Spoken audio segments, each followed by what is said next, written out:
आज की इस वीडियो में हम बात करेंगे कि आप अपने ब्लॉग पोस्ट को सही तरीके से कैसे ऑप्टिमाइज कर सकते हैं। चाहे आप इंग्लिश में ब्लॉग पोस्ट लिखते हैं या फिर आप हिंदी में ब्लॉग पोस्ट लिखते हैं। आज हम दोनों ही आर्टिकल के लिए आपको बताएंगे कि आपको अपने ब्लॉग पोस्ट को सही तरीके से ऑप्टिमाइज कैसे करना है। बहुत सारे लोग अपने ब्लॉग पोस्ट को लिखने में ही गलती करते हैं। ऑप्टिमाइजेशन करना आपके लिए बहुत ज़रूरी है और ये बहुत बेसिक पार्ट है आपकी ब्लॉगिंग जर्नी का। अगर आप अपने ब्लॉग को सही तरीके से ऑप्टिमाइज नहीं करेंगे तो आपका ब्लॉग ना तो प्रॉपर दिखेगा और ना ही सर्च इंजन में रैंक हो सकता है। तो आज हम स्टेप बाय स्टेप जानेंगे कि आपको अपने आर्टिकल को किस तरह से ऑप्टिमाइज करना है और क्या सही फॉर्मेट होता है अपने ब्लॉग पोस्ट को ऑप्टिमाइज करने का। तो सबसे पहले देखिए, सबसे पहले जब आप एक न्यू पोस्ट ओपन करते हैं तो कुछ लोग क्लासिक एडिटर यूज करते हैं और कुछ ब्लॉक एडिटर। तो मेरा रिकमेंडेशन आप सभी से यही रहेगा कि एडिटर के लिए आपको किसी प्लगइन को डाउनलोड करने की जरूरत नहीं है। ये वर्डप्रेस में डिफॉल्ट एडिटर होता है, ब्लॉक एडिटर इसे हम बोलते हैं। आप इसी को यूज करिए, इसमें बहुत एक्स्ट्रा ऑर्डिनरी फीचर्स आपको मिलते हैं और इसमें ही आप बहुत अच्छे से अपने ब्लॉग पोस्ट को ऑप्टिमाइज कर सकते हैं। अब ब्लॉग पोस्ट लिखने का जो पहला स्टेप होता है वो होता है टाइटल। आप देखेंगे यहाँ पर साफ लिखा है ऐड टाइटल। तो आप ये बात बिल्कुल ध्यान में समझिए, अगर आप ब्लॉगिंग में सक्सेस होना चाहते हैं, अगर आप अपने ब्लॉग को प्रॉपर ऑप्टिमाइज करना चाहते हैं, तो आपको सबसे पहले जो आपका टाइटल होता है वो काफ़ी इंगेजिंग लिखना है। हमेशा आप अगर कितनी भी बड़ी-बड़ी वेबसाइट या बड़े-बड़े ब्लॉग या बड़े-बड़े चैनल्स उठा के देख लें, उनका जो फर्स्ट स्टेप होता है वही सबसे सही होता है, उनका टाइटल। तो आपको क्या करना है, सबसे पहले आप इंगेजिंग टाइटल बनाएँ। अब क्या होता है कि जब आप यहाँ पे रैंक मैथ का एसईओ करने जाते हो, तो रैंक मैथ आपको सबसे पहला पॉइंट ही बोल देता है कि add focus keyword to the SEO title. जो आपका एसईओ टाइटल है आप उसमें फोकस कीवर्ड लिख दीजिए। जैसे कि देखिए ये वाला, ये मेरा फोकस टाइटल है ना। अब देखेंगे यहाँ पर रैंक मैथ में अगर हम जाते हैं तो ये मैंने फोकस टाइटल लिखा है, मैंने यहाँ पर टाइटल में भी ये लिख दिया है। बट क्या होता है कि कभी कभी आपका जो फोकस टाइटल होता है वो ऐसा होता है जो आपके यूजर के इंटरेस्ट को खराब करता है, यूजर के एक्सपीरियंस को खराब करता है। तो आप इस स्कोर की चिंता बिल्कुल मत करें। आपको ज़रूरी नहीं है कि आपका फोकस टाइटल टाइटल में आना ही चाहिए। अगर फोकस टाइटल के साथ आपका जो मेन टाइटल है वो अच्छा बन रहा है तो आप बिल्कुल इंक्लूड करें, अदरवाइज आप इसे मिस भी कर सकते हैं। बट आपको सबसे पहली प्रायोरिटी देती है अपने यूज़र के एक्सपीरियंस को, उसे खराब नहीं करना है। जैसे कि आप देखेंगे इंग्लिश में यहाँ पर हमने एक टाइटल बनाया है और यहाँ पर हमने एक टाइटल बनाया है। ये भी उतने ज़्यादा अट्रैक्टिव नहीं है। इससे भी ज़्यादा जो हमारे मेन ब्लॉग पोस्ट है, मतलब जो मेन ब्लॉग्स हैं, वहाँ पर हम जो टाइटल बनाते हैं उसके लिए हम काफ़ी कम से कम 10 से 15 मिनट की हमारी सिर्फ टाइटल की रिसर्च होती है और हम टाइटल बनाते हैं। अब देखिए टाइटल 2 चीज़ों के लिए काम आता है। पहला, आपके यूज़र एक्सपीरियंस को बेहतर बनाता है। अगर आपकी पोस्ट सर्च में जाती है या फिर डिस्कवर में जाती है तो वहां पर क्लिक्स आने के चांसेस ज्यादा होते हैं, मतलब टाइटल आपके सीटीआर को इम्प्रूव करता है। और अगर आपका सीटीआर अच्छा है, कौन सा सीटीआर, सर्च सीटीआर, मतलब कि डिस्कवर में अगर जितनी बार इंप्रेशंस गूगल ने दिखाए और ज्यादा से ज्यादा अगर आपको क्लिक्स आ रहे हैं, इससे गूगल की नजरों में आप रिलेवेंट है, आपका कंटेंट रिलेवेंट है और आपकी रैंकिंग इंप्रूव होती है या डिस्कवर में आपके वायरल होने के चांसेस बढ़ते हैं। ये पहला बेनिफिट है। और दूसरा बेनिफिट है, आपको जो टाइटल चूज करना है वो इंटरनेट पे कहीं से मैच नहीं होना चाहिए। तो इससे जो होता है ना, इससे आपके ब्लॉग की यूनिकनेस बढ़ती है। मतलब कि आपका ब्लॉग जो लो वैल्यू सफर करते हैं या इररिलेवेंसी सफर करते हैं ना, ये प्रॉब्लम नहीं आएगी। तो टाइटल को गूगल बहुत ज्यादा प्रायोरिटी देता है, प्लस यूजर के लिए भी अच्छा है। तो कुल मिला के अगर हम देखा जाए तो टाइटल सबसे ज्यादा इंपॉर्टेंट है। तो आपका जो फर्स्ट स्टेप होगा आप इसे नोट डाउन कर लीजिए, जितने भी स्टेप हम आपको बता रहे हैं आप इन्हें बिल्कुल भी नोट डाउन कर लीजिए, क्योंकि ये बेसिक है। बेसिक ऑफ ब्लॉगिंग छोड़ के आप प्रो लेवल ब्लॉगिंग में नहीं जा सकते जब तक आपका बेसिक स्ट्रांग नहीं होगा। तो आपका जो फर्स्ट स्टेप होता है वो क्या होता है, फर्स्ट स्टेप होता है आपका इंगेजिंग टाइटल, है ना। इंगेजिंग टाइटल में अगर आपको एसईओ रैंकिंग अच्छी करनी है तो कोशिश करिए कि आपका फोकस कीवर्ड आ जाए। बट अगर फोकस कीवर्ड बढ़ाने से आपका यूजर एक्सपीरियंस खराब हो रहा है तो आप मिस कर सकते हैं। बहुत बड़ी बड़ी वेबसाइट है वो कोई फोकस कीवर्ड यूज नहीं करती है। गूगल समझता है, गूगल इंटेंट बेस्ड काम करता है, सर्च इंटेंट बेस्ड। उसे पता है कि इस आर्टिकल में क्या लिखा है और जो सर्च कर रहा है वो क्या जानना चाहता है, वो मैच कर लेगा। तो इसकी चिंता आप मत करें, है ना।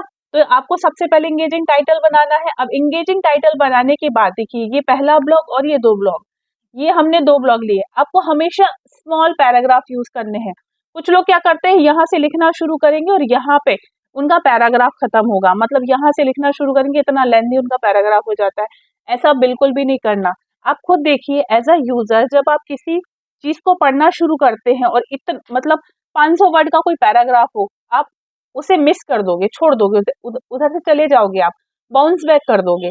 बट अगर 2-2 लाइन में कोई चीज़ लिखी है ना, तो आप उसे पढ़ोगे, है ना? तो जो राइटिंग स्किल होती है, राइटिंग स्टाइल होती है, वो क्या होता है आपको 2-2 लाइन में लिखना है। देखिए मैं आपको बताती हूँ।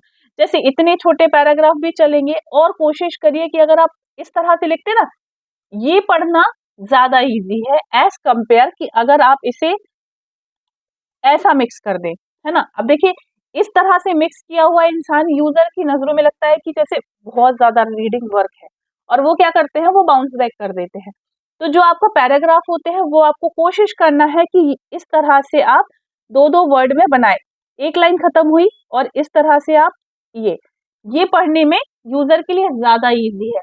तो आपको क्या करना है ये जैसे ये ब्लॉक है ना? यहाँ पर जब आप अपना ब्लॉग पोस्ट लिखेंगे तो आपको छोटे पैराग्राफ यूज करने हैं, 2 लाइन या 3 लाइन मैक्सिमम। तो आपका जो सेकंड पॉइंट हुआ वो हुआ यूज स्मॉल पैराग्राफ्स।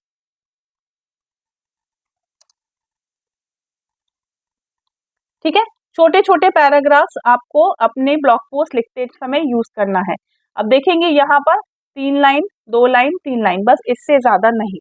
अब कुछ लोग क्या करते हैं, अब मैं एक गलती और बताती हूँ, कुछ लोग क्या करते हैं यहाँ पर एंगेजिंग टाइटल आ गया, इसके बाद लिखते हैं इंट्रोडक्शन, है ना? इसके बाद इंट्रोडक्शन लिख देंगे वो और इंट्रोडक्शन को वो दे देंगे हेडिंग। इसको भी वो कोई हेडिंग में कन्वर्ट कर देंगे। कैसे कन्वर्ट करते हैं मैं बताती हूँ आपको। यहाँ पर वो गए और उन्होंने हेडिंग चूज की और इसको दे दिया H2 हेडिंग। अब आप बताइए ये टाइटल ऑलरेडी H1 हेडिंग है ना? आपकी ब्लॉग पोस्ट का जो टाइटल होता है वो H1 हेडिंग होता है और पूरे ब्लॉग पोस्ट में सिर्फ एक ही H1 हेडिंग होता है। आप इसको H1 हेडिंग नहीं दे सकते, ये सबसे गलत है ना? एसईओ प्रैक्टिस में सबसे गलत है। आपका सिर्फ एक ही H1 हेडिंग होगा, वो होगा आपका टाइटल। जैसे इस ब्लॉग पोस्ट का H1 हेडिंग ये है, इसके बाद जितनी भी हेडिंग होंगी वो H2 हो सकती है, H3 हो सकती है, H2 मल्टीपल हो सकती है, H3 मल्टीपल हो सकती है, H4 मल्टीपल हो सकती है, लेकिन H1 हेडिंग सिर्फ एक होती है। तो ये H1 हेडिंग के बाद फिर कुछ लोग क्या करते हैं डायरेक्ट दूसरी हेडिंग दे देते हैं। तो हेडिंग के बाद तुरंत हेडिंग नहीं देना है। आपको क्या करना है, हेडिंग के बाद जैसे आपने हेडिंग लिखी इसके बाद आपको लिखना है फर्स्ट 100 वर्ड्स। कैसे लिखना है, छोटे छोटे पैराग्राफ में। तो ये जो आपको इंट्रोडक्शन ना लिख के यहाँ से लेके आपको अपना पैराग्राफ लिखना है। फर्स्ट 100 से लेके 150 वर्ड्स तक का जो आपका स्टार्टिंग का इंट्रो रहेगा वो रहेगा। अब ये जो फर्स्ट 100 और 150 वर्ड होते हैं ना, ये सबसे ज्यादा इंपॉर्टेंट होते हैं। मतलब कि जब रीडर ने आपके टाइटल पे क्लिक करके आपके पोस्ट पे गया तो उसकी जो पहली नजर होती है वो आपके स्टार्टिंग के 30 एंड 40 एंड 50 वर्ड्स पे होती है। वहां पर आपको यूजर की फीलिंग्स के साथ इंगेज करना है, उसकी जो सर्च इंटेंट है, उसकी जो क्वेरी है, उसके साथ आपको इंगेज करना है। आपको यहाँ पर सॉल्यूशन नहीं दे देना है, आपको इंगेज करना है कि हाँ आप जो सर्च कर रहे हो, आप जो जानना चाहते हो वो इस ब्लॉग पोस्ट में आपको मिलेगा। उस 100 वर्ड में आपको डिफाइन करना है कि कैसे ये ब्लॉग पोस्ट आपकी क्वेरी का सॉल्यूशन है। समझ रहे हैं आप? तो ये फर्स्ट 100 सबसे ज्यादा इंपॉर्टेंट होते हैं। एक प्रकार से आपकी पूरी ब्लॉग पोस्ट का एक मिरर है। जैसे किसी मूवी का ट्रेलर होता है ना, उस ट्रेलर से हम डिफाइन करते हैं कि मूवी कैसी होगी और फिर वो हम मूवी देखने जाते हैं। तो सेम ऐसे फर्स्ट 100 से 150 वर्ड आपकी पूरे आर्टिकल का एक इंट्रो होता है कि इस ब्लॉग पोस्ट में उसे एक्चुअल में क्या मिलने वाला है। तो सबसे पहले आपको टाइटल लिखना है, टाइटल के बाद आपको फर्स्ट 100 से 150 वर्ड लिखना है, वो भी स्मॉल पैराग्राफ में। तो देखिए ये हमने एक टाइटल लिखा, टाइटल के बाद ये हमारे फर्स्ट 100 वर्ड कंप्लीट हो गए। उसके बाद आप चाहे तो इमेज दे सकते हैं और उसके बाद आपका स्टार्ट होता है टेबल ऑफ कंटेंट। तो आप यहाँ पर हमने की यहाँ पर हमने कुछ बुलेट पॉइंट्स में बताया है। अब देखेंगे यहाँ पर टेबल ऑफ कंटेंट हमने स्टार्ट नहीं किया है, बट जो लोग भी अपने ब्लॉग पोस्ट में टेबल ऑफ कंटेंट यूज करते हैं वो अपने फर्स्ट 100 वर्ड के बाद टेबल ऑफ कंटेंट लगा सकते हैं, जिससे यूजर के लिए बहुत आसानी हो जाएगी हर एक ब्लॉग पोस्ट को डिफाइन करने के लिए कि इस ब्लॉग पोस्ट में हमें कौन कौन से पॉइंट्स मिलने वाले हैं, जिससे यूजर का टाइम सेव होगा और ये गूगल के लिए बहुत ज्यादा यूजफुल है और ये गूगल के लिए बहुत ज्यादा यूजफुल प्रैक्टिस है। तो क्या करना है, सबसे पहले आपने टाइटल लिख दिया। टाइटल को हमने फर्स्ट 100 वर्ड से 150 वर्ड में डिफाइन करा और इसे हमने कैसे लिखना है, स्मॉल पैराग्राफ में।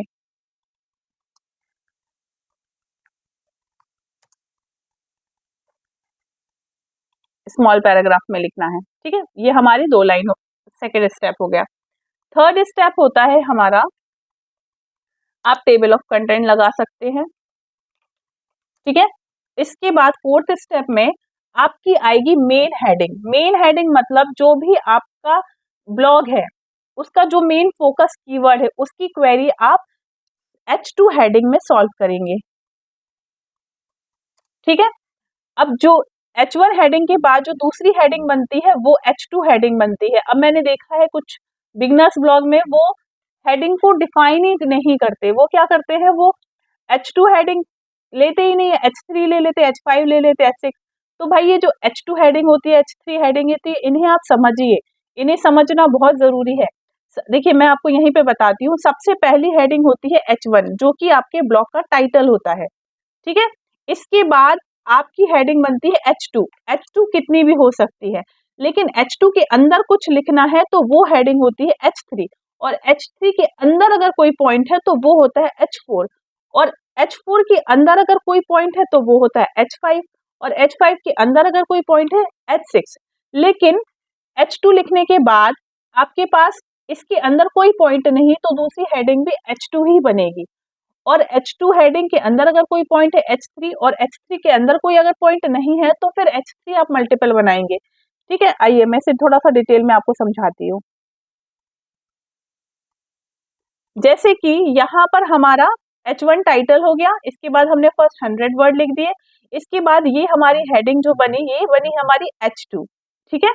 H2 हेडिंग में हमने यहाँ पर एक्चुअल में प्रॉब्लम सॉल्व की, है ना। और H2 के हेडिंग के अंदर यहाँ पर हमने क्या लिखा, दूध के साथ कौन कौन सी चीजें खानी चाहिए। अब कौन कौन सी चीजें खानी चाहिए तो इसके अंदर के पॉइंट है, इसलिए हमने इसे दिया हेडिंग H3, और H3 हमारी मल्टीपल है क्योंकि हम बहुत सारे पॉइंट्स बता रहे हैं, तो ये सभी हेडिंग कौन सी बनेगी, H3 हेडिंग बनेगी, ठीक है। ये आप देखिए ये सारी हेडिंग जो है वो H3 हेडिंग है, ये बन गई। इसके बाद अब H3 के अंदर तो कोई हेडिंग थी नहीं तो हमने फिर से क्या बनाया, H2 हेडिंग बनाई, और H2 हेडिंग के अंदर फिर हमने कुछ बुलेट पॉइंट्स दिए। बुलेट पॉइंट देने के बाद हमारी जो क्वेरी थी वो कंप्लीट हो गई।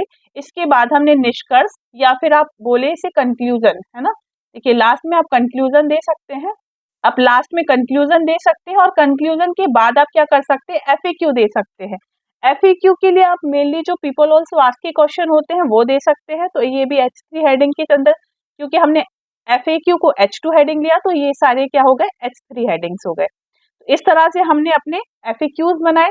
अब देखिए कुछ और इम्पोर्टेंट पॉइंट, अभी तो हमने बात कर ली कि आपका जो टाइटल होता है वो काफी इंगेजिंग होना चाहिए, स्टार्टिंग आपका 100-150 वर्ड के इंट्रो से होना चाहिए, टेबल ऑफ कंटेंट देना है H2, H3, H4, H5, heading आपको प्रॉपर तरीके से ऑप्टिमाइज करनी है। इसके बाद आपको अपने ब्लॉग पोस्ट को इंगेजिंग बनाने के लिए क्या क्या यूज करना है वो मैं बताती हूँ। इमेजेस, इस ब्लॉग पोस्ट से रिलीवेंट जितनी इमेजेस हैं उन इमेजेस को आप यूज कर सकते हैं। जैसे कि यहाँ पर आप देखेंगे, यहाँ पर हमने ग्रोसरी के बारे में बात की है तो ये उससे रिलेटेड एक इमेज है। AI इमेज का यूज आप कर सकते हैं। AI इमेज कैसे बनानी है आपको यहाँ पर एक वीडियो मिल जाएगी जहाँ पर हमने AI इमेजेस बनाया है। देखिए अनलिमिटेड फ्री AI इमेजेस यहाँ पर हमने आपको बनाना सिखाया है, तो आप यहाँ से देख सकते हैं।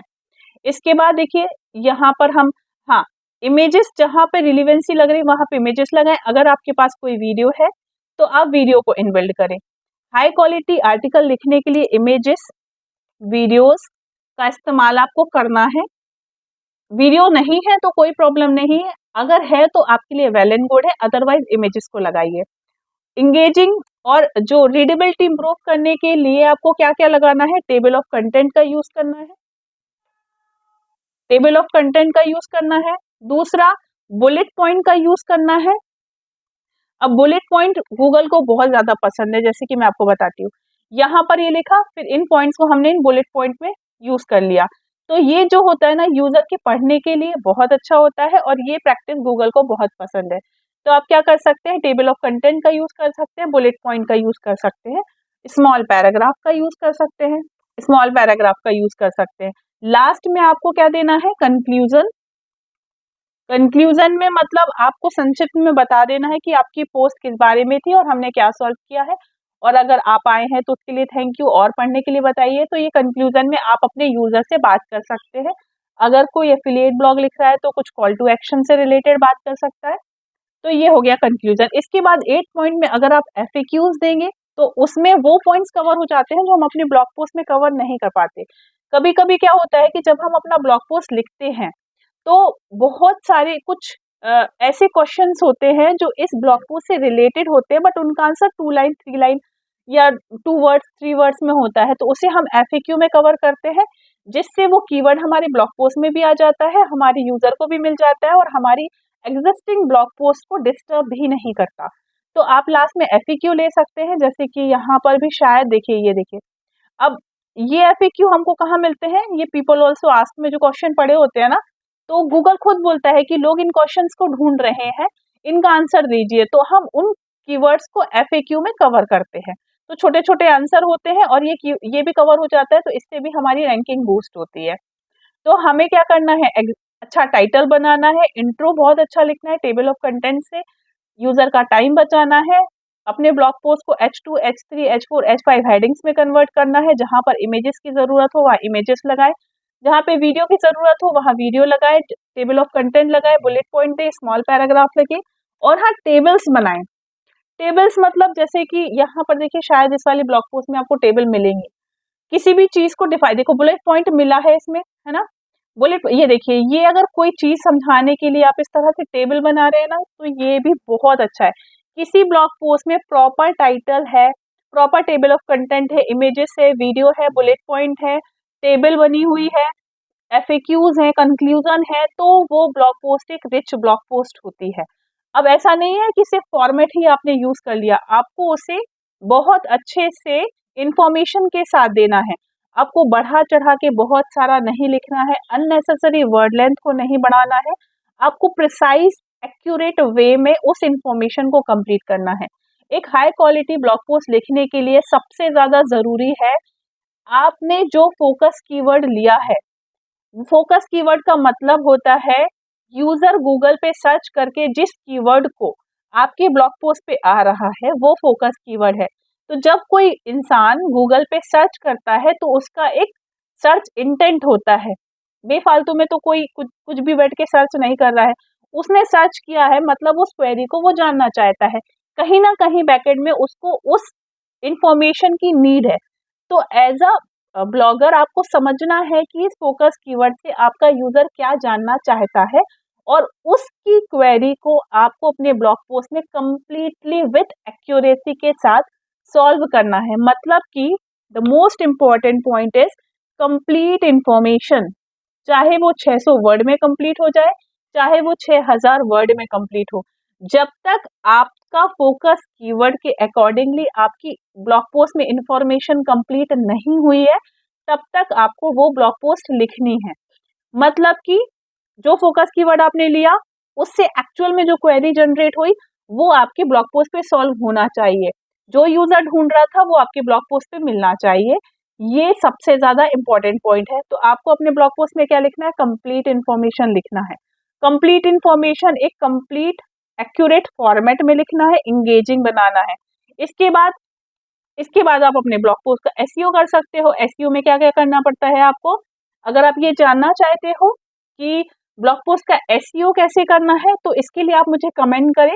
जैसे मैंने ब्लॉग फॉर्मेटिंग पे आपके लिए ये वीडियो बनाई है, सेम एज ब्लॉग एसईओ के लिए हम आपके लिए वीडियो बना देंगे। नॉर्मली एसईओ हमें यहाँ पर ये जो हम इसके अंदर एसईओ करते हैं, इसे हम ऑन पेज एसईओ करते हैं। उसमें हमारा यूआरएल, इमेज एसईओ, ये सब चीज़ें आती हैं। अगर ये जानना है तो आप मुझे कमेंट करें, मैं आपको कंप्लीट इस पे डेडिकेटेड वीडियो बना के दूँगी। आज की वीडियो थी फॉर्मेटिंग पे, जो कि मैंने आपको कंप्लीट समझा दी है।